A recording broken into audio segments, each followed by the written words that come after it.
I would ask the candidates, because we've covered this issue, if you would please listen to the question, the keyword effective recreation being in this question. What would you do to ensure adequate funds are available to address effective recreation in Akron's minority community? It's a simple solution here.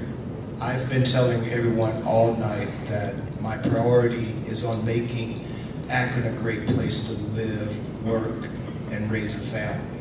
Part of that family means that there are children there. So part of my priority of my budgeting process is that we recognize that our minority kids, a lot of times when they learn through sports, whether it's football, basketball, track. They learn some basic tenets of society, how to be polite, how to have manners, how to be respectful. So I will specifically address that because I'm a product of the Boys and Girls Club where money was put into it, and part of that we learned that translated over into putting that discipline on the field into the classroom. So I will make this commitment that when I go through and reallocate the funds, we're going to look to see what is necessary to bring all of our kids up, because if you give them that mechanism, it's just one tool that we can use. And so far, our children have been left behind in regards to utilizing that tool. Well, the first priority would be to adequately staff the community centers in those communities where minority students are the majority population, but across the board as it relates to this, because we have minority students all across the city that participate in our community centers. So that would be the first, because effective recreation is supervised recreation. So you have to have the staffing there to both supervise and teach our young people as it relates to recreation. Again, the community learning centers are there, they're there in the community, and they're not being utilized, where there's other people, many of them in this room, who every day interact and supervise various programs with our young people.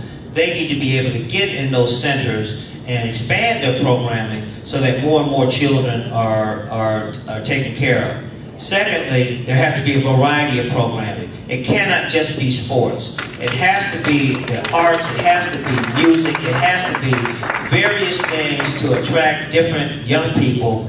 So, because we have some very talented young people out here, they need the opportunity to be able to showcase that talent and have people who are experienced in those areas teaching them. So, children will be a priority in my administration. As an elder, it is my responsibility to look out for our young people. We have to prepare them, we have to teach them, and we have to get them ready to be the next generation of leadership. And we can't do that if we continue on the path we're on right now. I don't get cut 10 seconds, do I? Okay, good. I think, and I can agree with both of what they said. And also an idea that I've kind of warmed up to the last couple of years is kind of inexpensive are water parks that are fairly inexpensive, and I think they'll be able to. I think they would be able to fit in a lot of our recreation areas. But we do need the funding to be able to do it, and we do need to be able to allocate those resources. But it also talks about you have to engage some of these kids. And I held a town hall meeting the other night with millennials and asked them, what are going to be your priorities? And I asked, do you want a seat at the table? They said, no, we don't want a seat at your table. You can have a seat at ours. And it's the same thing when you talked about effective recreation just a bit ago.